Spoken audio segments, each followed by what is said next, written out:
Well, we've got a beautifully warm weekend, but a busy one potentially as we get you into Saturday night and early Sunday morning. I do want folks to make sure they have their digital devices charged before you go to bed Saturday night, because we may begin to see a line of severe storms move in Sunday morning. So 70s continue on Saturday. There's going to be more clouds. It's not going to be a picture perfect day, but we do have breezy weather keeping us in those 70s, and then stray showers possible. I think most folks though stay dry until we can get that line in on our Sunday, and that's a big question. We may not be able to see some of that heavy rain move in if we get that energy splitting, and we'll be talking about that here in a moment. But take a look at where we're heading tonight. 60s for you out there through 7 o'clock, and eventually 50s after about 10 o'clock. We'll start to see those temperatures dip into the 50s, and then 51 tomorrow morning. A little bit of fog is possible. We start to stack up the clouds during the day, so more clouds and sunshine.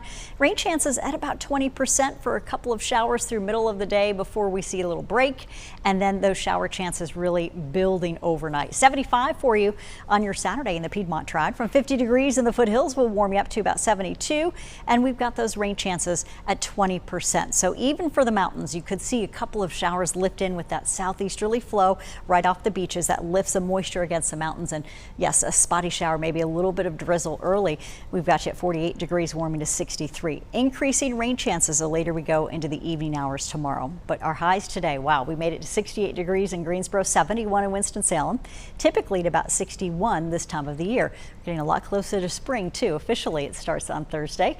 Right now our temperature sitting at 63 Burlington to 70 in uptown Lexington, and we're watching a big storm starting to take shape across the Midwest. This is where we have the worst of the weather. Tonight it looks to be focused over the Midwest from areas like Illinois through Iowa, Missouri, south as we get you into Arkansas. Then tomorrow it shifts to the east. We've got this high risk area for folks from Birmingham through Jackson, Mississippi. If you have friends and loved ones down in the south, you want to make sure you give them a call and make sure they're aware too that they've got to keep their digital devices charged. NOAA weather radios, have their batteries backed up, and also prepared in case they do have to seek shelter at times tomorrow. We do have a possibility of tornado outbreak there in the deep south tomorrow. You can see the mid-level jet stream wind speeds starting to pick up intensity too for the Piedmont Triad as we go into your early Sunday morning. So we know we're going to have some good energy still left in the mid-levels, but do we have enough of it?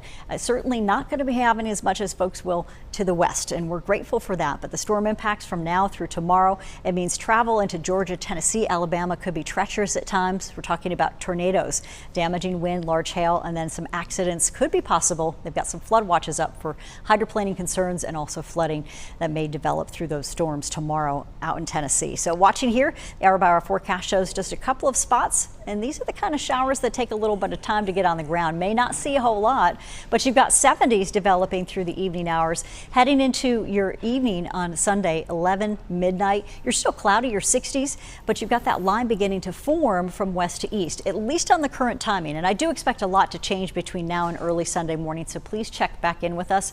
This energy could bring in isolated storms that take down some trees, and we're looking at damaging winds over 60 miles an hour, some straight line possibilities. Couple of cells possible from the southern Piedmont all the way along that line as it travels in between about 6 to 9 a.m. and eventually out of the picture through the noon hour on our Sunday. Still a lingering shower, not out of the question, but I think most of the rain, if we can get it east of the mountains, will fall early Sunday morning, and that risk area does shift to the east, but notice we're under that slight risk, that level 2, so much lower risk than folks will be around the country. Temperatures Saturday night into Sunday morning in the 60s, but it's the thunder and stormy weather that really pick up after about 6 a.m. continuing to march east. 7-day forecast shows a dry forecast for Monday, St. Patrick's Day, near 60, a little cooler for us than 71 again on Tuesday.